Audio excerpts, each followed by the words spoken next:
안녕하십니까. 지난 한 주간 주님의 안에 승리하셨습니까? 오늘 우리가 함께 공부할 내용 창세기 강의 제7강에서 본문 연구 다섯 번째 시간을 가지려고 합니다. 먼저 우리가 본문으로 들어가기 전에 잠시 지난 시간에 공부한 내용을 복습하는 시간을 갖도록 하겠습니다. 지난 시간에 우리는 아브라함의 아들 이삭을 두 가지 방법으로 조명할 수 있었는데요. 첫 번째는 창세기 25장부터 27장에 짤막하게 기록된 그에 관한 언급에서 이삭이 아버지 아브라함을 많이 닮았다는 것, 여러 가지 모양으로, 즉 늦은 출산, 또 출산에 관해서 하나님의 개입하심이 있었다는 것, 또 이삭과 리브가의 기도에 응답하신 하나님, 또 아내를 누이라고 속이는 것, 또 시대의 산물이었기 때문에 장자가 우월하게 복을 받는다는 생각을 고수하던 그 모습 등등을 찾아보았었습니다. 그래서 그런 가운데 결국 이삭은 시대적인 배경에서 살아갔던 시대의 산물이었다 하는 것을 아브라함의 모습과 연관해서 전혀 그런 부분에서 차이점이 없는 그런 인물로 충분히 이해할 수 있게 되었습니다. 그런 면에서 좀 아쉬운 점이라고 하면 이삭은 상당히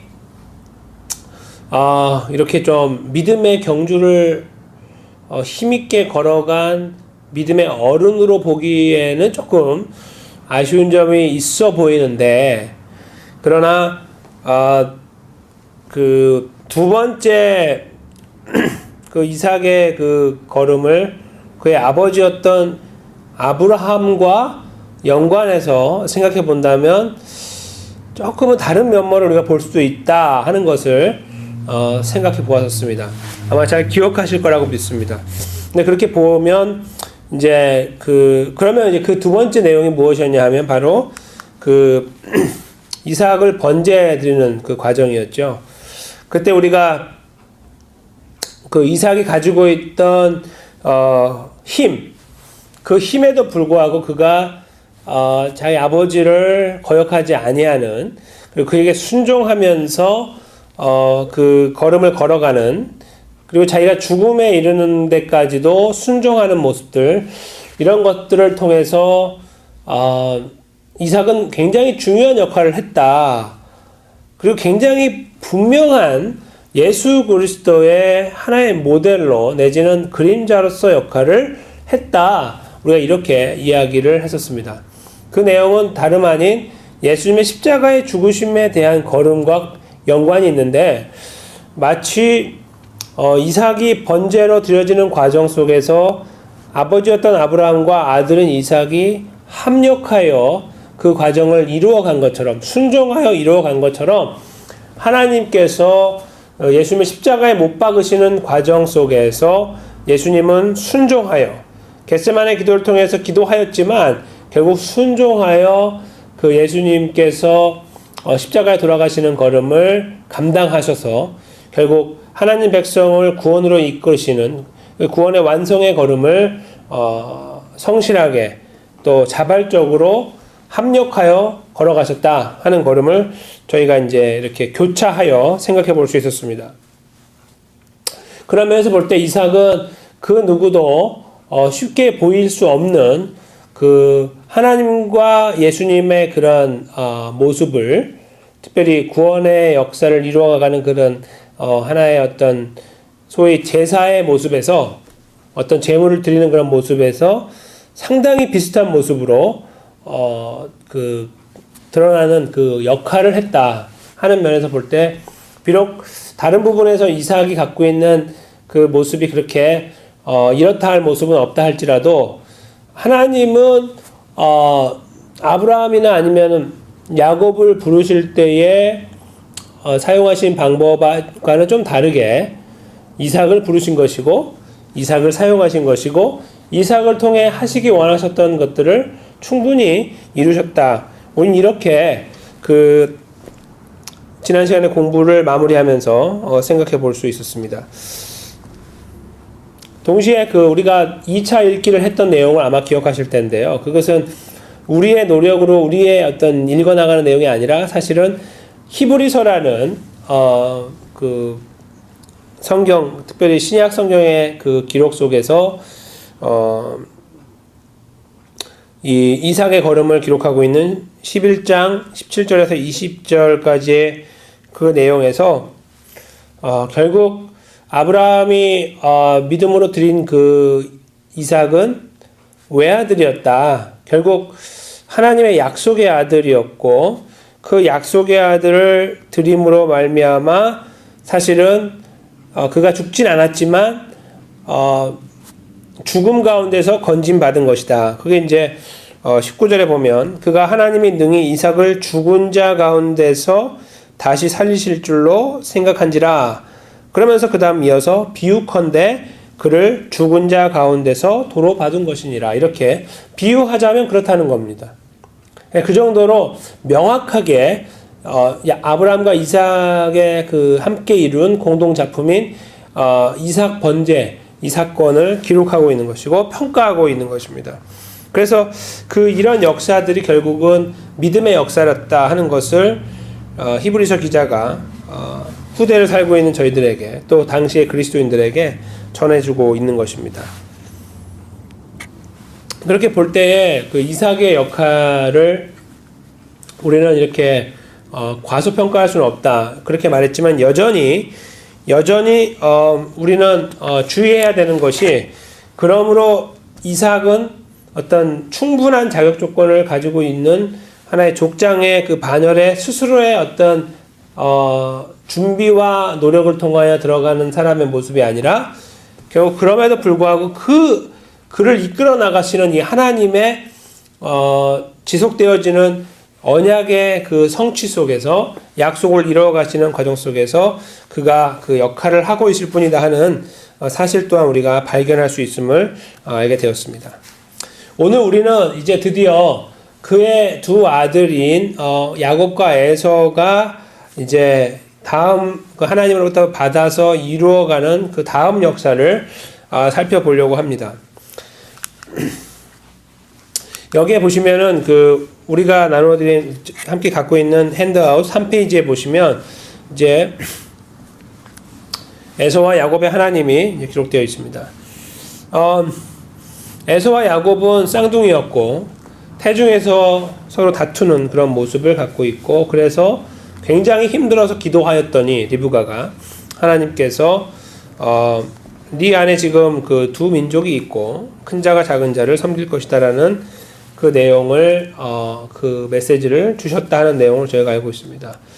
그래서 이 과정 속에서 이렇게 보면 너무나도 성향이 다른 모습을 갖고 있는 사람, 특별히 이제 그 태어나서 성장하는 과정 속에서 이제 형으로 태어난 에서는 사냥꾼으로 굉장히 익숙한 사람이 되고 야곱은 조용하여 장막에 거주하는 그런 사람으로 이렇게 자라났다라고 창세기 25장 17절에 기록하고 있는 것을 저희가 주목하게 됩니다. 동시에 이제 둘은 성장하면서 리브가가 특별히 야곱에게 어떻게 교육을 했는지는 모르겠지만 그 내용을 들여다보면 야곱은 유독 이 장자권에 대한 관심이 많이 있었어요. 그러나 에서는 반대편에서 그 권한을 그렇게 중요하게 여기지 않은 사람으로 등장을 해요. 그게 바로 우리가 잘 아는 팥죽 사건 아니겠습니까? 창세기 25장 30절에서 34절에 기록되어 있는 내용이죠. 함께 읽겠습니다. 야곱에게 이르되 내가 피곤하니 그 붉은 것을 내가 먹게 하라 한지라. 그러므로 에서의 별명은 에돔이더라. 야곱이 이르되 형의 장자의 명분을 오늘 내게 팔라. 에서가 이르되 내가 죽게 되었으니 이 장자의 명분이 내게 무엇이 유익하리요. 야곱이 이르되 오늘 내게 맹세하라. 에서가 맹세하고 장자의 명분을 야곱에게 판지라.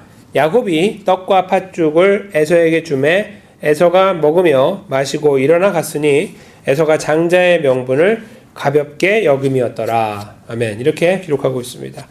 그래서 장자의 신분에 대하여 어떤 의미에서 보면 그 동시대 인물들, 즉 그 고대 근동 지역의 그 시대에서는 장자가 굉장히 중요한 역할을 하고, 일단은 성경에는 그렇지 않지만 그렇게 하고, 그런 의미에서, 장자로 태어난 에서는 조금 더 신중해야 되는 면은 분명히 있었어요. 성경의 인물이 아니라고 해도 그렇다는 거예요. 근데 그는 그런 모습을 갖고 있지 않았다 하는 것이, 성경이 증거하고 있는 에서의 모습이라는 것은, 그냥 뭐 하나님의 약속과 하나님의 선택하심, 인도하심을 배제하더라도, 장자로서의 그 준비가 좀 덜 돼 있는 모습을 여기서 충분히 우리가 보게 돼요. 세 번째로 가시면, 야곱이 만일 장자권을 샀다는 것의 실효성을 우리가 철저히 의지했다고 하면, 이렇게 제가 쓰고 있는데 그것은 무슨 말씀이냐면, 형이 약속을 했잖아요. 근데 이 약속은 그 우리가 지금 이렇게 구두로 오늘날 이렇게 하고 있는 그런 약속과는 사실 다르다는 것을 먼저 우리가 직감해야 된다는 것이죠. 그 뭐가 다르냐 하면, 당시에는 이렇게 그 특별히 구두로 하는 맹세 자체가 아주 성문화된 약속과 같은 역할을 한다는 거예요. 그렇게 구두로 이렇게 하는 것이. 그러니까 구두로 했으니까 무효가 쉽게 되는 것이 아니라 사실은 그걸 확인함으로써 그 약속의 그 신빙성, 그것이 세워지는 거예요. 서로 그 관계가 조성이 되고, 그래서 그걸 바탕으로 지켜져야 되는 거죠. 물론 아주 중요한 경우에는 아브라함과 하나님께서 아브라함에게 약속하실 때에 동물을 이렇게 나누어 놓고 그 사이를 지나가신 것 같은 정말 가장 강력한 약속의 행위를 할 수도 있습니다. 그러나 그런 행위가 여기 없었기 때문에 야곱과 에서가 구두로 주고받은 것은 마치 아이들의 대화처럼 장난기 섞인 대화가 아니라는 거죠. 그렇게 볼 때에 적어도 있잖아요. 적어도 그 자리에 사람들이 많이 있는 것은 아니었으니, 많이 없었겠죠. 집에서니까. 그래서 약속이 어떻게 이루어졌는지는 모를 수 있겠지만, 적어도 우리가 이 성경을 통해서 그 내용을 이렇게 바라보고 있는 입장에서 볼 때는 그들의 약속은 결코 가벼운 것이 아니었다는 거죠. 그렇게 놓고 보면 제가 3번에 적어드린 것처럼, 야곱이 그걸 바탕으로 내가 형의 장자권을 그러니까 샀다는 것을 바탕으로 내가 아버지 축복을 받는다라고 하는 것은 결코 무리한 일이나 아니면 정말 속임수 자체였다라고 말하기에는 무리가 있다는 거예요. 그가 그것을 받을 수 있도록 하기 위해서 자기 나름대로는 노력한 사람으로 이해하는 것이 더 필요하겠다는 거죠. 다른 말을 바꾸면 장자권에 대한 욕심만 갖고 있는 것이 아니라 그것에 걸맞게 어떻게 하든지 그것을 받으려고 노력했던 사람으로 여기 드러나고 있다는 거예요.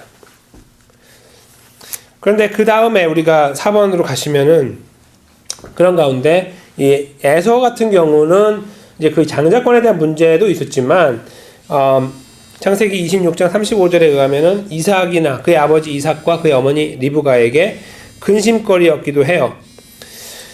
그렇게 보고 결국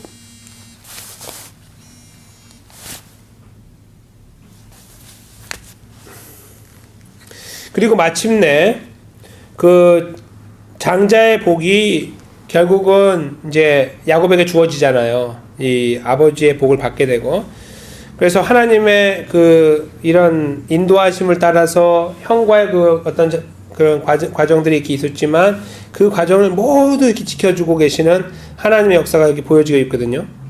그래서 로마서 9장 13절 같은 경우 이렇게 표현합니다. 내가 야곱은 사랑하고 에서는 미워하였다. 그 다음에요. 그러니까 이제 하나님께서 그 야곱을 이렇게 편애하신 거라기보다는, 그러니까 그 사람의 관점에서 이렇게 장자였던 에서 자체에 대한 어떤 그를 인정해주고 또 이렇게 그를 품어주고 하시는 그런 모습보다는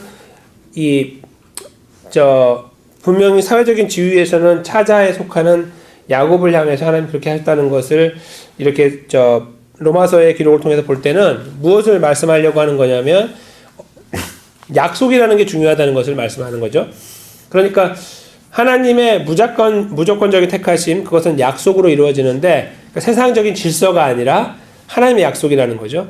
그것이 개입하면 그 약속하심에 따라서 그것이 이루어져 나가는다는 그런 어떤 진리를 여기서 지금 표현하고 있기 때문에 그런 차원에서 볼 때의 대표적인 인물로 야곱과 에서가 등장하는 것뿐이라는 거죠.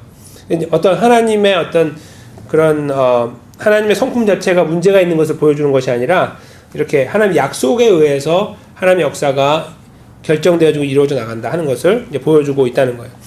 그리고 히브리서 12장 16절에서도요. 음행하는 자와 혹 한 그릇 음식을 위하여 장자의 명분을 판 에서와 같이 망령된 자가 없도록 살피라. 이런 표현도 있어요. 그러니까 이 믿음의 공동체 안에서 그렇게 하나님께 허락하신 것에 대하여 망령되게 행동하는 그런 모습을 갖지 않도록. 즉 당시의 컨텍스트에서는 그러겠죠. 하나님이 허락하신 구원의 은혜를 가지고 있는 구원 얻은 하나님의 백성들로서 너무 그 하나님의 구원의 특권과 은혜를 이렇게 무시하는 그런 모습으로 살아서는 안 되겠다는 것을 언급하고 있다는 것을 우리가 생각해 보게 됩니다.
여기에서 저희가 조금 더 이제 야곱과 에서가 이제 복에서 갈라지는 과정을 생각해 보려고 하는데요.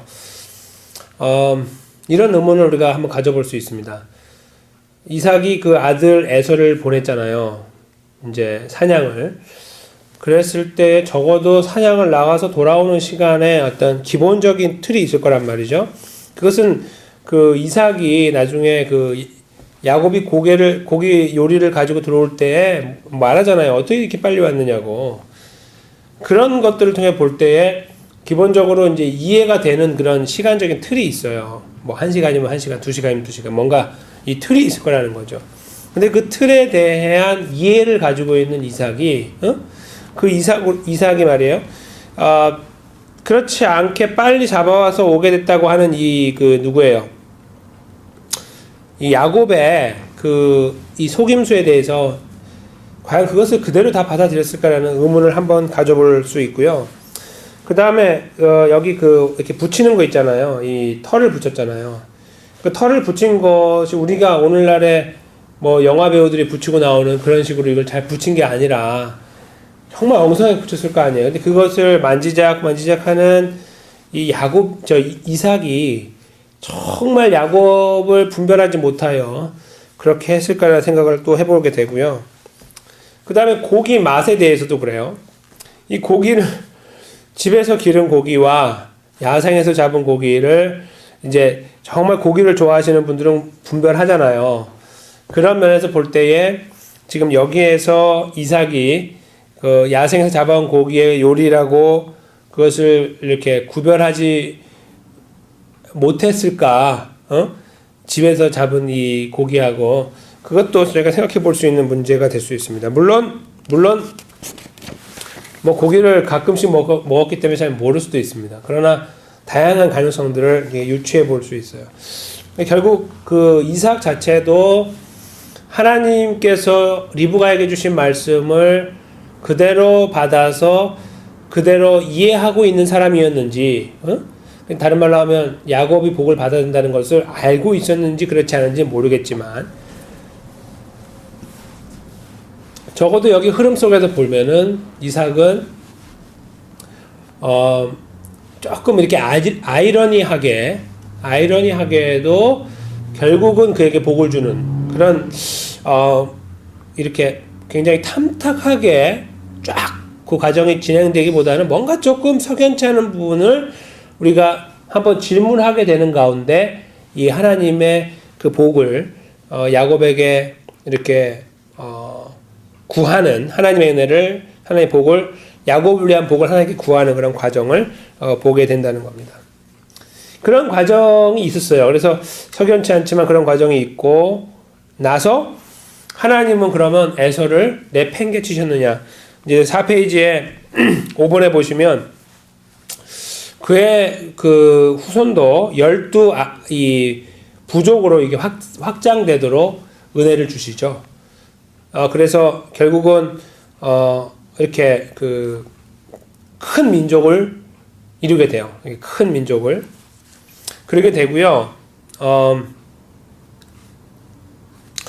그리고 여기 보시면은 6번이라고 적어드린 항목에 보시면 그 사건 이후에 야곱은 이제 그 자리에 있을 수가 없으므로 도망을 가잖아요. 바땅 아람이라는 곳으로 이제 가는데 오늘날의 이제 시리아 지역이에요. 저 북쪽이에요. 그 이제 그 하란이라는 지역 있잖아요. 그 어간이라고 보시면 되겠습니다. 그 어간 지역으로 이제 이쪽 예루살렘 근방 그쪽에서 이제 올라간다고 생각하시면 되는데 그 가는 걸음 속에서 베델이라는 곳에서 이제 하룻밤을 머물게 되는데 성경에 보시면은 베델의 원래 이름은 루스였다 이렇게 쓰고 있잖아요. 그렇게 하고 있거든요. 그것은 원래 그 지역을 루스라고 불렀는데 루스에서 야곱이 하룻밤을 자고 그곳에 하나님이 계신 곳이다. 하나님의 집이다 해서 베델이라고 이름을 이렇게 바꾸게 된다. 네, 그런 내용이 있거든요. 그래서 그 베델을 루스라는 이름과 이렇게 같이 써요. 원래 루스였다라고. 근데 왜 그러냐면 베델이라는 지역이 또 있기 때문에 다른 지역에. 그래서 오늘날의 우리 미국 지역도 이렇게 필라델피아가 미국 전역에 3곳이 있는 거 아시죠? 시티로서 필라델피아 시가 3곳이 있어요. 그래서 필라델피아하고 우리가 PA를 써야만 우리가 지금 살고 있는 필라델피아가 되는 겁니다. 그런 것처럼 베델을 루스라고 함께 불러주는 이유가 그렇게 있다 하는 것을 아실 수 있습니다. 바로 그 지역이라는 거예요. 다른 지역이 아니고 그걸 말하기 위한 노력입니다. 그 지역에서 하룻밤을 자는 야곱에게 하나님께서 이제 소위 사닥다리 사건이 일어나게 되죠. 창세기 28장 10절에서 22절에 기록되어 있는 사닥다리 사건인데 여기 등장하는 사닥다리는 우리가 생각하는 이런 레더가 아니에요. 사닥다리 이렇게 되어 있는 게 아니고 이렇게 옛날에는 그 피라미드 같이 생긴 그런 큰 탑들이 이제 그 지역에 있었어요. 지구랏이라고 부르는 이제 그런 형태를 띠고 있다고 보시는 게 좋아요. 이렇게 그 피라미드 형태를 이루고 있는 그러한 것에 이제 그 다리를 이렇게 그 위를 오르락내리락하는 모습을 보았다. 이렇게 그림을 그려보시면 좋아요. 그리고 나서 그 사건이 일어날 때 그 하나님께서 이제 그 13절에서 15절의 말씀을 보면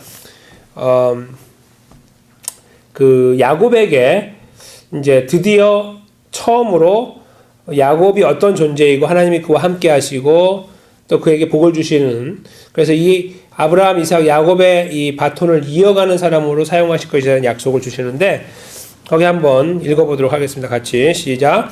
또 본즉 여호와께서 그 위에 서서 이르시되 나는 여호와니 너의 조부 아브라함의 하나님이요 이삭의 하나님이라.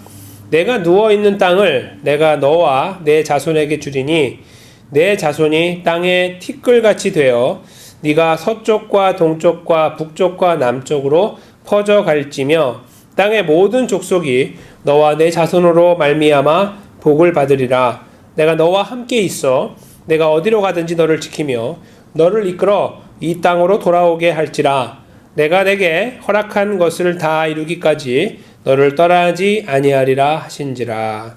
아멘. 바로 이 말씀입니다. 이것이 사실은 잘 보시면 아브라함을 부르실 때 하나님 주신 말씀처럼 그의 하나님이 되고 내가 네 하나님이 되고 네가 복을 마치 네가 복이 될 것이다. 그래서 너로 말미암아 다른 민족이 복을 받게 된다. 이렇게 너와 내 자손이 복을 받게 된다. 그리고 퍼져나가게 될 것이다. 창대하게 될 것이다. 라는 말씀과 일맥상통하는 하나님의 언약의 똑같은 언약의 메시지가 되는 것을 알게 됩니다. 아브라함에게 주셨던 또 이삭에게 주셨던 그리고 마지막으로 야곱에게 주시는 동일한 언약이 되는 것입니다. 그 약속을 통해서 이제 지금 도망가고 있지만 그는 다시 돌아오게 될 것이다. 하나님이 원래 약속한 땅은 여기이기 때문에 돌아오게 될 것이라는 약속을 그에게 주시면서 그의 길을 가도록 허락하여 주시는 겁니다. 이것에 대해서 야곱이 반응을 보이는 것이 4페이지 B번에 6번의 B번에 제가 적어드렸는데, 첫째로는 하나님이 나의 하나님이 되십니다. 어떻게 하면? 제가 잘 돌아오면. 둘째로 이렇게 제가 여기에 세운 이 돌이, 자기가 머리로 베고 잤던 이 돌이 하나님의 전이 될 것입니다. 그리고 마지막으로 제가 소득의 11조를 하나님께 드리겠습니다. 사실 소득의 11조라는 것은 성경적인 개념이 아닙니다.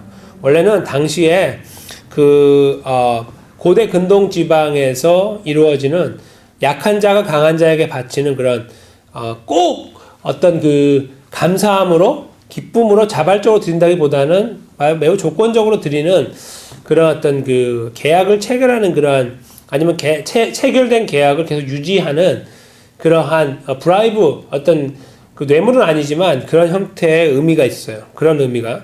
근데 그것을 사실 성경에 처음 등장하는 것은 그 형태 똑같이 가지고 가는 아브라함이죠. 아브라함이 살렘 왕이라고 불리는 멜기세덱을 만났을 때에 그가 그 전리품으로 가져왔던 것에 10의 1을 그에게 주는 과정이 이제 기록되어 있죠. 근데 그걸 통해 볼 때에 지금 야곱이 여기서 하는 이 언약은, 하나님께 약속은 굉장히 특별한 11조를 이렇게 만들어내는 그런 것이 아니고, 당시에 원래 그렇게 정말 그 강한 자에게 자기를 의탁하는 그런 행위로서의 그 어떤 행위를 드러내는 모습으로서의 그 과정이었다고 한다면, 그런 어떤 표시였다고 한다면 그것을 지금 그대로 따라가고 있다. 야곱이 그렇게 이해할 수 있는 겁니다. 다른 말로 하면 하나님이 정말 약속하신 나를 한번 그렇게 이끌어 주시기를 원합니다.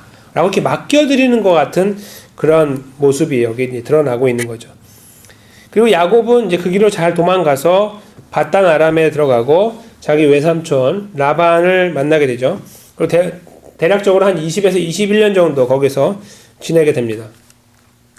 그리고 라반의 두 딸인 레아와 라헬과 결혼을 하고, 또 빌하와 또 실바라는 촉까지 해서 총 11명의 아들과 1명의 딸을 낳게 되죠. 그리고 결국 베냐민은 훗날에 그 장소를, 그 베델을 다녀오는, 이제 나중에 내려와서 베델을 갔다 오거든요. 20여 년이 지나고 내려와서 이제 다시 아버지 계신 곳으로 왔다가 베델로 올라갔다 오거든요. 근데 그 올라갔다 오는 길에 출산을 하게 되죠. 그 막내 아들인 베냐민은 말이죠. 이제 그러한 이제 그 엄청난 자녀의 복을 얻고 바단 아람에서 살다가 돌아오게 됩니다. 근데 돌아오려고 할 때에 소득에 대한 기적이 일어나죠. 그동안에는 이제 그 자기 외삼촌에 대하여 그냥 무조건적으로 그 어떤 대가를 받지 않고 일을 했는데, 그것에 대해서 이제 이 야곱이 일종의 컴플레인을 하는 거죠. 그래서 이제 소득을 나눌 수 있는 방법을 고안해요. 근데 사실은 처음에 제안한 방법은 상당히 야곱에게 불리한 방법처럼 보이는데, 야곱이 이제 거기서 장꾀를 내어서 하는 것처럼 설명이 되죠. 특별히 그 창세기 30장 32절 거기 보시면, 그러니까 5페이지의 D번의 세 번째 줄인데요. 오늘 내가 외삼촌의 양떼에 두루 다니며 그 양 중에 아롱진 것과 점 있는 것과 검은 것을 가려내며 또 염소 중에 점 있는 것과 아롱진 것을 가려내리니 이 같은 것이 내 품삯이 되리이다. 이렇게 그 언급을 하고요. 그것에 대해서 이제 그 37절부터 43절에 보면 그가 이제 뭐 버드나무와 살구나무, 신풍나지의 나무의 그 푸른 가지를 가져다가 껍질을 벗겨서 흰 무늬를 내고, 그 다음에 껍질을 벗긴 그 가지를 양떼가 와서 먹는 개천의 물 구유에 세워서 양떼를 향하게 하니까 그때가 물을 먹으러 올 때 그 새끼를 벤다. 그 가지 앞에 새끼를 뱀으로 얼룩얼룩한 것과 점이 있고 아롱진 것을 낳았다. 야곱이 새끼 양을 구분하고 얼룩 무늬와 검은빛 있는 것을 라반의 양과 서로 마주보게 하며 자기 양을 따로 두어 라반의 양과 섞이지 않게 하여서 튼튼한 양이 뵐 때에는 야곱이 개천에다가 양떼 두 눈앞에 가지를 두어서 이렇게 얼룩지고 이렇게 그런 것들을 베게 하고, 또 그렇지 않은 것, 약한 것은 그렇지 않게 해가지고 자연적으로 건강한 것들은 이 야곱의 소유가 될 수 있도록 하고, 그렇지 않은 것은 약한 것들은 삼촌의 소유가 되게 하는 이런 일을 했다라고 쓰고 있어요. 그러나 실제로 현대 과학은 이런 교배 방법을 인정하지 않습니다. 그러니까 이것은 실제로 과학적인 방법이 아닌 거죠. 지금 이렇게 한다고 하면 될 수 없다. 그것이 바로 과학적으로 지금 증명되는 거예요. 그런데 이런 과정은 그럼 어떻게 이루어졌냐는 거예요. 이게 지금 그러면 그 사람이 뭐 어디서 배워서 했느냐, 아니면 그냥 이런 과정들을 어떤 주술적인 방법이나 당시에 뭐 퍼져 있는 소문에 의해서 한 것이냐, 그건 우리가 잘 모르겠지만 적어도 그가 이런 과정을 통해서 한 가지 안 건 있어요. 그것은 이제 2번에 제가 적어드린 것처럼 이 모든 과정을 지나온 야곱은 이 역사가 하나님의 역사였다고 고백해요. 그러니까 지금 본인이 뭐 장꾀를 내서 했건 안 했건 이렇게 뭐 만들어 갔건 안 하건 머리로 서서 뭔가를 했지만 사실 이것을 하신 것은 자기가 아니라 하나님이셨다, 하나님의 역사였다 하는 것을 그가 본인의 입을 통하여 이렇게 고백하게 되는 장면이 창세기 31장 5절과 7절과 9절에 세 번에 걸쳐서 고백되고 있는 것을 보게 됩니다. 그래서 결국은 야곱은 바단 아람으로 이제 출발하기 전에는 상당히 부유한 자가 돼요. 자녀들도 그 11명의 아들과 또 딸 하나가 있었고 진나라고, 그리고 이 많은 그 가축을 거느리게 된 이제 아주 부유한 젊은이로 이렇게 자리매김이 딱 된 상태에서 거기를 떠나게 되죠. 그렇게 이제 떠나오는 가운데 사실 라반이, 그 외삼촌 라반이 굉장히 억울한 거예요. 이 재산을 보니까 굉장히 자기 조카는 잘 되고 자기는 그렇지 않은 거가 되니까 굉장히 힘들었는데, 마침 이제 그 아들들이 말하는 거예요. 제가 다 훔쳐갔다, 저희 야곱이 다 훔쳐갔다, 이렇게 이제 말을 하니까 쫓아오잖아요. 그래서 그 특별히 무엇 때문에 오냐면은 드라빔이라고 하는 어떤 뭐 소위 우상이라고 부르는 이렇게 뭐 작은 어떤 그 이미지 같은 건데 이렇게 새겨진, 근데 그런 이렇게 어떤 그 조그만한 뭐 인형이라고 보거나 뭐 그렇게도 보는데요. 그게 이제 일종의 이제 하나님 백성들이 아닌 일반적인 사람들이 가지고 있는 그러한 어떤 그 믿음을 고백하는 어떤, 또 의지하는 어떤 그런 행위 대상처럼 이렇게 여겨졌던 것들인데요. 그런 것 한 가지가 이제 있는데, 그것을 그의 아내, 두 번째 아내였던 라헬이 가지고 오잖아요. 그래서 그런 것들 때문에 이제 한번 위기를 만나요. 우리가 아는 것처럼. 그래서 그 위기 속에서 하나님께서 어떻게 하시냐면 그 외삼촌에게 직접 말씀하세요. 선악간에 말하지 말라고, 건드리지 말라는 거죠. 너 건드리지 마라. 그래서 할 수 없이 이제 건드리지 못하고 결국 서로 계약을 체결하고, 그래서 길르엣이라고 돌무더기를 이렇게 돌을 하나 해가지고 서로 불가침 조약을 이렇게 맺어요. 무더기를 쌓아가지고 이것은 길르엣이라고도 부르고, 또 외삼촌의 그 언어로는 여갈사 하두다라고 부르면서 이것 때문에 증거가 돼서 서로 간에 넘어오지 않도록 한다. 불가침 조약이 이게 체결이 되는 겁니다. 그래서 이제 사실은 하나님의 약속대로 바단 아람에 갔다가 하나님의 은혜 가운데 풍성하게 되어 돌아오는 거예요. 시간이 어찌하였건 돌아오잖아요. 이 돌아오다가 큰 위기 하나가 극복된 거죠. 그러나 그것이 뒤에서 따라왔던 위기라고 하면 이제 앞에 하나의 위기가 있습니다. 우리가 아는 대로 에서죠. 그래서 에서의 문제를 해결하기 위해서 사실 머리를 많이 써요. 야곱이. 때를 두 개로 나누어서 하나가 없어지면 하나라도 살린다. 이런 어떤 그런 노력을 이제 기울이게 되는, 동시에 형에게 보낼 것들도 준비하고, 그래서 그 보내는 것을 통해 형의 마음을 살려고 하는 노력, 이런 것들이 나오거든요. 근데 그렇게 해 놓고서 결국 혼자 남는 곳이 바로 야복강 나루입니다. 그리고 거기 홀로 남아서 기도하는데, 우리가 그 장소를 나중에 그가 이름을 바꾸지만 분이엘, 하나님의 얼굴이라는 의미로 바꿔놓죠. 근데 그 야복강 나루에서 그가 밤을 새면서 하나님께 기도하는 내용이 이제 나와요. 그 기도하는 과정이 나오죠. 근데 그 기도하는 과정을 우리가 보면 그는 지금까지 걸어오면서 하나님께서 자기에게 복을 주시고 인도해 주셨다는 사실을 알고 있지만, 그러나 그리고 심지어는 자기 뒤를 따라왔던 외삼촌의 그 추격도 이제는 정리하고 조금 더 이제 본인이 원하는 그런 단계까지 이제 가고 있지만, 정말 자기가 가장 기본적으로 힘들어했던 형의 문제, 그 문제는 아직 해결되지 않은 상태이고, 정말 형이 자기에게 칼을 갈고 있다고 생각할 때 그것을 어떻게 극복할 것인가를 그가 만약에 그 부분에 지금 집중을 하게 된다면, 야곱은 사실은 만약에 지금 형이 반발을 하고 이렇게 발악을 해서 자기를 죽이게 되면 지금까지 20년 동안 이루어왔던 농사가 다 아무것도 없어지는, 다 없어지게 되는, 헛수고가 되는 그런 것이 될 수 있기 때문에 그는 굉장히 지금 혼자 고독하게 남아서 기도하는 시간에 정말 고독 그 자체를 지나가고 있는 시간이었다, 이렇게 볼 수 있겠죠. 굉장히 심각한 시간을 이 야곱이 야복강에서 기도하면서 보내고 있는 거예요.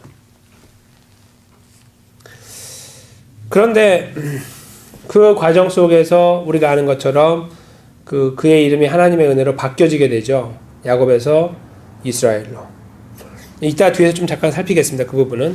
그래서 그 이스라엘의 의미가 무엇인가, 그리고 거기에서 바뀌어지고 하나님 거기서 이루신 역사는 무엇을 의미하는 건가, 좀 뒤에서 우리가 살펴보도록 하고요.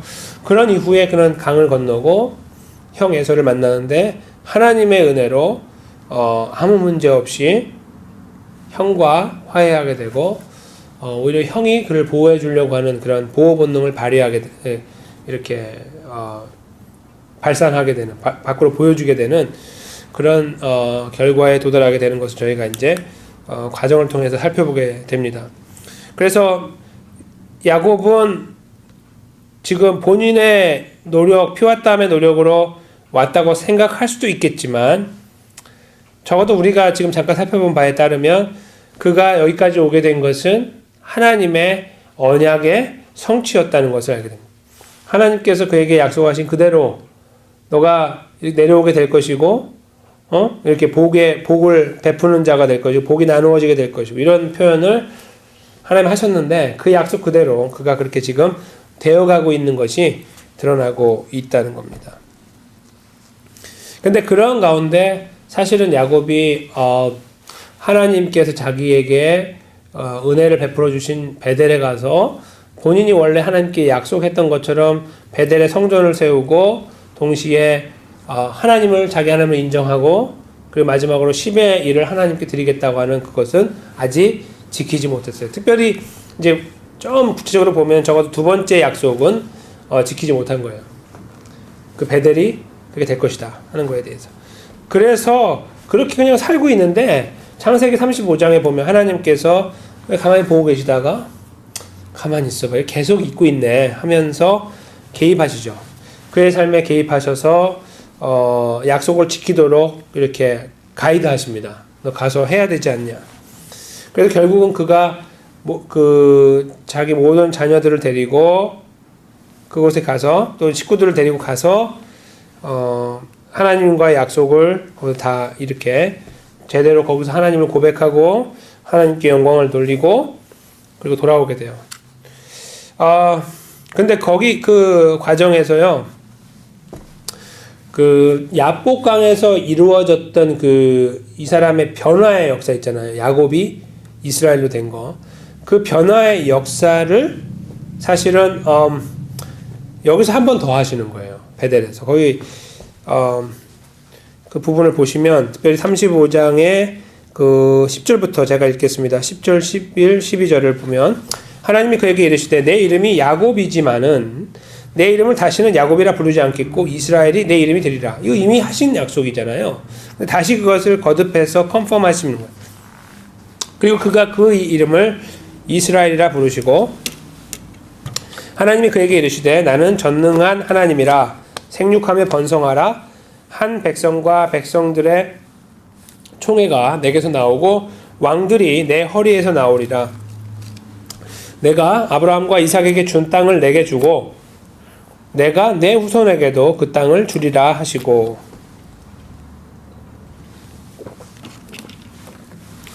여기에서 보시면 지난번에 베델에서 약속을 체결하시고 그 다음에 그가 내려오는 과정에서 야복강 나루에서 그 이름을 바꿔주시고, 근데 그 이후에 야곱의 삶에서 그 하나님에 대한 신뢰와 의지와 또 그 약속을 기억하면서 그 약속을 이행하는 것이 없는 그에게 하나님 다시 그를 데리고 가서 베델로 집어넣고 거기서 그 약속을 기억하게 하신 이후에 다시 한번 이 약속을 다시 수립하고 계시는 것을 보게 돼요. 근데 여기 다른 점은 올라갈 때 바단 아람으로 올라갈 때는 이스라엘 이름을 주지 않으셨죠. 그러나 야복강 이후에 이제는 다시 한번 그 약속, 지금 다시는 네가 이름이 야곱이 아니고 이스라엘이 될 것이다를 하시면서 이 이스라엘이라는 나라가 되어져 하나님의 그 언약의 백성으로서 견고하게 세워지게 될 것이다를 그것을 다시 이렇게 확증하고 계시는 것을 보게 된다는 거예요. 야곱은 어떤 의미에서 이 과정에서 성실하게 하나님께 반응 보인 사람으로는 보여지지 않아요. 좀 나쁜 표현으로 보면 얍삽한 것이 보여져요. 자기 어려울 때만 좀 빌고 뭐가 좀 된 것 같으면 잊어버리는 그런 모습이라는 거예요. 그러나 하나님은 그 약속을 신실하게 지키시는데 심지어 그가 이렇게 지나오면서 좀 태평성대를 누릴 만큼 되니까 거기서 그렇게 주저앉으려고 할 때 그를 끄집어가지고 다시 저기 베델로 확 던지셔가지고 그 자리에서 예전에 그가 그렇게 사경을 헤매면서 은혜를 구할 때에 그 불쌍히 여기시며 나타나셨던 그 하나님의 역사를 다시 그것에서 재현해서 보여주고 계신다는 거. 어떤 의미에서 야복강의 역사와 베델의 역사를 접목해가지고 거기 다시 한번 컨펌하고 있는 것을 보게 된다는 거예요. 그것은 하나님께서 그 아브라함으로부터 시작해서 이루신 약속의 역사, 다른 말로 하면 언약의 역사를 이루어 나가실 때 사람의 어떤 그 반응이나 이런 것들을 신뢰하고 의지하는 것이 전혀 없어요. 전혀 없는 것을 말해주고 있는 거예요. 오히려 그런 과정에서 결국은 하나님 스스로가 신뢰의 대상이 되시는 거예요. 하나님 스스로가 모든 것을 짊어지고 가는 분으로 역사를 하고 있는 거예요. 그 모습이 이 35장 말씀 속에 드러나고 있다고 저는 믿습니다. 그래서 아브라함, 이삭, 야곱은 자기들이 갖고 있던 어떤 하나님의 사랑을 받을 만한 자격 조건을 바탕으로 하여 그 자리에 서서 어떤 족장으로서의 자태를 드러내면서 믿음의 경주를 쫙 간 것이 아니라 하나님께서 그들을 붙잡으셔서 계속해서 스테디하게 변함없이 인도해 나가시는 것 때문에 걸음을 걸었다는 것을 저희가 이 과정 속에서 발견하게 된다는 겁니다. 이제 그 6페이지의 마지막 부분으로 가시면 제가 이제 방금 말씀드린 것이 기록되어 있는데요. 결국은 족장 시대, 족장이라고 부르는 믿음의 그 어떤 족장에 들어가고 있는 어떤 대표적인 사람, 아브라함, 이삭, 야곱은 야곱을 바라보는 입장을 우리가 이렇게 믿음의 사람들, 믿음이 대단한 사람들 이런 입장으로 보기보다 다분히 그냥 그 시대에 충실했던 사람들, 뭐 그냥 이렇게 믿음이 초촐하고 그런 것보다는 그냥 이렇게 하나님 불러주셨지만 뭐 자꾸 그 원래 모습으로 돌아가려고 하는 습성을 갖고 있는, 그냥, 그리고 믿음의 경주라기보다는 이렇게 옆 사람들이 하는 것처럼, 원래 사는 것처럼 살아가려고 그냥 특별히 노력하지 않고 그냥 자연스럽게 가려고 하는, 무리하지 않으려고 하는 그런 있죠. 그런 모습을 이렇게 그 안에서 발견하고, 그래서 사실은 뭐 믿음의 조상이고 뭐고 아무것도 아닌데 하나님이 붙잡으셨기 때문에 마치 막 맥이 끊어지는 것 같은 느낌 속에서도 아브라함의 특별히 하나님의 아들 이삭을 주시고 또 그를 살리시고 또 두 아들을 주셨는데 거기에서 또 이렇게 일으키셔갖고 야곱을 이렇게 위협 속에서 구원하신 이런 과정을 이렇게 이끌어 나가시고, 동시에 그런 사건 속에서 계속해서 하나님이 하나님 되심을 보여주는, 그리고 그거 알아듣건 알아듣지 못하건 기억하건 기억하지 못하건 그 약속을 계속 확인시켜주면서 걸어가고 계시는 하나님의 성실하심, 신실하심, 언약의 하나님 되심이 드러나고 있음을 우리가 이렇게 확인하게 된다는 겁니다. 그런 입장에서 볼 때 결국 이 야곱의 그 걸음은 사실은 하나님께서 다 하셨다 이렇게 말해도 과언이 아니에요. 그가 고백하는 것처럼 하나님께서 다 주셨다 이렇게 말하는 것처럼 사실은 그렇게 말해도 부족한 것이 없는 그런 인생이었다, 그렇게 볼 수 있습니다. 그래서 휴먼 메리트, 즉 인간의 공로가 드러나지 못하도록 하나님은, 그러니까 굳이 우리가 에베소서 2장 8절과 9절에 가서 그러므로 너희가 자랑하지 못하게 합니다, 은혜를 구원받았기 때문에 라고 하는 그 말씀은 그 신약시대에 와서야 비로소 이루어진 말씀은 아니라는 겁니다. 그것은 창세기에서 이미 족장의 걸음을 보면 아주 분명하게 드러난다는 거죠. 어디 감히 사람의 메리트를 내세울 수 있겠냐? 하나님의 은혜지. 이것을 우리가 족장 세 명의 걸음을 바라볼 때 이해할 수 있는 내용이 된다는 겁니다. 이제 우리가 마무리 지어가는 과정에서 이제 7페이지와 88페이지에 나와 있는 1차 읽기와 2차 읽기의 하나의 샘플을 또 함께 보겠는데요. 오늘 제가 적어드린 것은 창세기 32장 24절에서 32절 내용을 바탕으로 하는 겁니다. 아까 제가 잠깐 서두에 중간 부분에 말씀드린 것처럼 뒤에서 더 강조해서 말씀드리겠다고 한 야복강 나루 사건입니다. 거기에 무슨 일이 벌어졌습니까? 야곱은 어떤 사람과 밤새도록 씨름했습니다. 그렇죠? 24, 25절에 의하면. 그 다음에 그는 날이 새면은 가야 하는 존재라고 묘사가 됩니다. 26절에. 뭐 빛이 나오면 갑자기 사라져버리는 뭐 그런 존재인지 뭔지 모르겠지만 하여튼 그런 느낌으로 표현이 되고, 그가 야곱의 이름을 묻고 이스라엘이라는 이름을 주었다라는 것을 찾을 수 있습니다. 27절에서 28절입니다. 그 다음에 그가 야곱에게 복을 주고 떠났다는 거죠. 이름만 바꾼 것이 아니라 복도 부어주고 떠났다. 그것이 29절이고, 마지막 절에 야곱은 그가 하나님이신 것을 알았다. 그래서 그것을 하나님의 얼굴, 구니엘이라고 부르게 됐다 하는 내용이 그 내용에 드러나고 있는 줄거리가 되겠습니다. 그러면 본문에서 예수님 없이도 우리가 배울 수 있는 내용은 없을까요? 그 제가 적어드린 것처럼 이것은 이제 샘플에 불과하지만 하나님께 매달려서 인생의 문제를 맡기면 하나님께서 성실하게 역사하여 주신다는 거겠죠? 분명하죠? 그리고 둘째로 환도뼈가 골절될 때까지 매달리는 야곱의 열심을 배워서 포기하지 말고 마지막까지 하나님을 의지해야 된다. 이것도 뭐 충분히 우리가 이해할 수 있는 내용입니다. 그렇죠? 우리가 이런 설교를 듣거나 말씀 묵상할 때 충분히 얻을 수 있는 내용입니다. 그러면 하나님의 언약은 보입니까?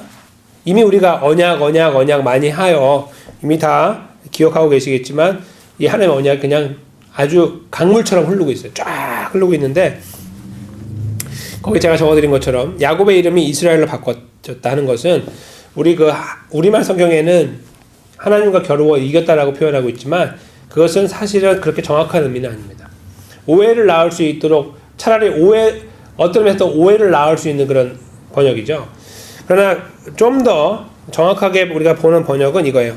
하나님께서 싸우신다. 누구를 뭐 때문에? 우리를 위해.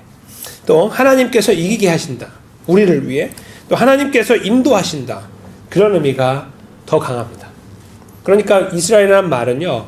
내가 하나님하고 한 번 붙어갖고 이겼으니까 내가 이스라엘 챔피언? 그런 말이 아니라 하나님께서 나를 위해서 싸우고 나를 이기게 하시고 그 다음에 나를 인도하신다는 의미가 담겨있는 거예요. 이스라엘이라는 의미가 하나님의 개입하심, 변화시키심, 끝까지 지키시고 인도하시는 역사가 이스라엘이라는 표현 속에 담겨 있음을 우리가 안다는 거예요. 그래서 한 인생에 개입하시고 그의 삶을 변화시키시고 그 언약을 지키시는, 즉 야곱이라는 한 인물의 삶에 그렇게 역사하시는 것을 우리가 1차 읽기에 찾을 수가 있다는 겁니다. 그 다음 페이지에 이제 그 마지막 포인트를 보시면 야곱이 하나님을 이긴 것이 아니라 하나님께서 야곱의 인생을 위해 싸우시고 그의 주인이 되어주시고 그를 보호하여 주신다는 의미가 분명하게 있는 것이죠. 그래서 우리가 영적 이스라엘이라고 부른다고 하면 이제 이건 약간 1차 읽기는 아니고 2차 읽기에서 할 수 있는 부분인데 어떻게 되는 거예요? 하나님께서 우리를 위해서 그렇게 하신다는 거예요. 우리를 구원하시고 붙잡아 주시고 인도해 주시고 승리케 하시고 끝까지 책임져 주신다는 의미가 있는 거죠. 이스라엘의 의미 속에서. 만약에 우리가 2차 읽기로 간다면 먼저 신약 기자들이 이 부분을 인용한 적이 있습니까? 라고 할 때 마태와 또 그 누가 기록한 누가복음 내지는 사도행전에 특별히 기록되어 있고 바울 서신에 9장 13절에 나오고 또 히브리서 11장 21절에 기록되어 있습니다. 그래서 특별히 이제 그 예수님 이제 그래서 그 마태복음 1장 같은 경우는요.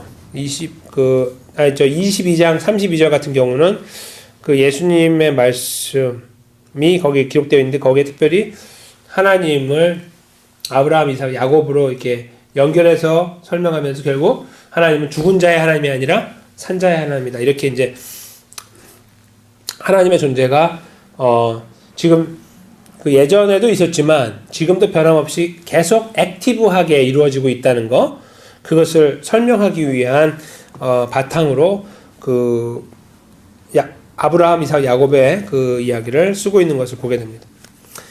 신약의 사건과 유비를 이루는 것이 없는지 생각해보자라고 두 번째 질문에서 제가 이제 좀 고민했던 답은 겟세마네 동산에서 기도하시는 예수님 모습입니다. 거기 야복강에서 기도하고 있는 그 야곱의 모습, 그의 모습을 우리는 예수님의 겟세마네 동산에서의 기도의 모습으로 이렇게 유비를 해볼 수가 있습니다. 비슷한 현상이니까. 십자가를 지시기 전날에 땀이 피가 되도록 기도하신 예수님의 걸음은 제2의 그리고 완전한 야곱의 모습을 재현하고 계시는 것이다 라는 거죠. 그리고 더 이상 야곱을 본받을 필요가 없도록 예수님만 본받으면 되도록 십자가 부활의 걸음으로 기도의 열매, 즉 구원을 완성해 주셨다. 우리가 이렇게 예수님의 걸음을 여기서 의미를 찾는다고 할 때 그렇게 이해할 수 있을 것입니다.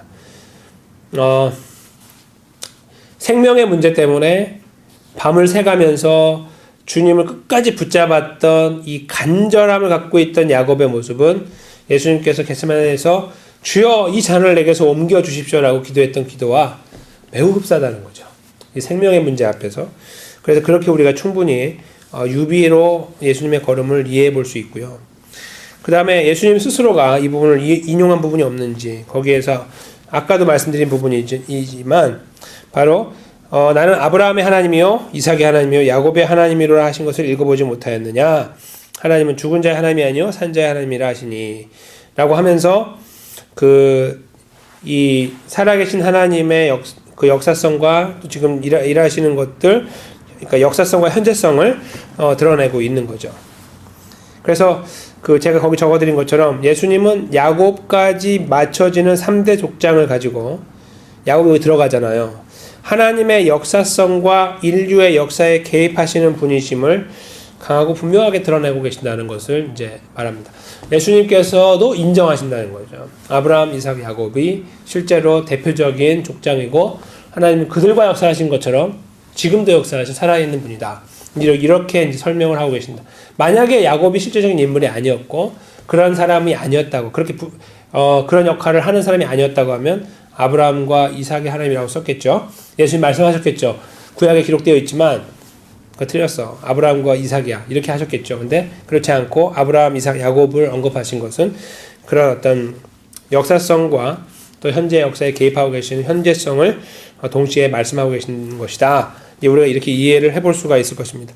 마지막 부분에 가시면 예수님께서 완성하신 새 언약을 가지고 본문의 언약을 다시 생각해 봅시다 라는 그 항목에 대해서 저는 이렇게 적었습니다. 야곱의 존재를 이스라엘로 바꾸신 하나님은 예수님 안에서 아까 잠깐 말씀드린 것처럼 우리를 어떻게 해요? 우리의 존재를 영적인 이스라엘로 바꾸셨다. 로마서 11장 6에서 7절 말씀을 근거로 생각한 겁니다. 그리고 나서 볼 때에 우리가 주인 되어 우리를 위해 싸우는 삶을 살게 하신 것이 아니라 누가요? 하나님께서 우리의 주인으로서 우리를 위해 싸우셔서 예수님의 십자가 부활을 통해 싸우셨죠? 우리에게 무엇을 줘요? 승리를 주시고 매일의 삶에서 우리와 동행하시면서 우리를 승리로 이끌어 가신다 하는 부분을 우리가 찾아볼 수 있다는 겁니다. 즉, 이 야복강 나루토에서의 하나의 사건만 우리가 보았지만 이 큰 하나님의 역사의 흐름 속에서 야곱이라는 인물은 사실은 크게 보면 크게 볼 수 있지만 어떻게 보면 사실 굉장히 자기중심적으로 살아왔던 그냥 평범한 사람이었는데 하나님은 그의 삶에 개입하시고 그를 붙잡으셔서 바다나람을 다 나오게 하시고 야복강에서 이름을 바꿔주시고 다시 그를 베들로 불러 다시 이름을 바꾸시고 복을 확증하시는 과정을 통해서 그가 하나님 백성으로 세워지는 이 역사를 이렇게 이루시는 것을 저희가 오늘 살펴보고 특별히 그런 가운데서 야복강이라는 장소는 그의 삶의 어떤 이름이 바뀌어짐과 더불어 나타나게 되는 어떤 의미에서 당시에는 그렇게 이루어지지 않았는지 모르지만 결국 점차적으로 이루어지게 되는 하나님의 주인 되심과 하나님의 주인 되신 하나님이 자기를 인도해 나가시는 과정, 그래서 하나님 백성으로 견고하게 세워지고 결국 하나님의 그 언약이 점진적으로 확장되어 나가는 데 있어서 이제 그것이 이렇게 한두 명의 개인이 아니라 이것이 이제 12명으로 해서 큰 하나 민족을 이루는 그런 단계로 확장되어 나가는데 그 어떤 그 하나님의 분명한 약속이 이루어지는 장소, 그것으로 우리가 이해하게 되고 결국 그것이 지금 드러나서 제대로 반응을 보이는 그런 야곱으로 드러나지는 않지만 그러나 결국은 그 약속이 그렇게 하나님의 역사하심 통해서 이루어지므로 이제 우리가 계속 공부하게 되어지는 요셉의 그런 스토리로 이어져 나갈 때 좀 더 분명하고 확실하게 바라볼 수 있게 되겠다. 이렇게 생각하게 됩니다. 여기까지 혹시 질문 있으십니까? 질문 없으신 줄 알고 그러면 우리 창세기 다음 시간에 공부할 내용 창세기 39장부터 41장을 2번 정독하시고 요셉이 팔려가는 장면이나 또 억울한 옥살이를 하는 거, 꿈, 해몽의 걸음들을 하나님의 파노라마 전체 그림으로 이해하면서 1차 읽기와 2차 읽기를 한번 해주시고 또 이렇게 같이 만나서 또 쉐어하도록 그렇게 하도록 하겠습니다. 우리 함께 기도하며 기도하고 마치도록 하겠습니다.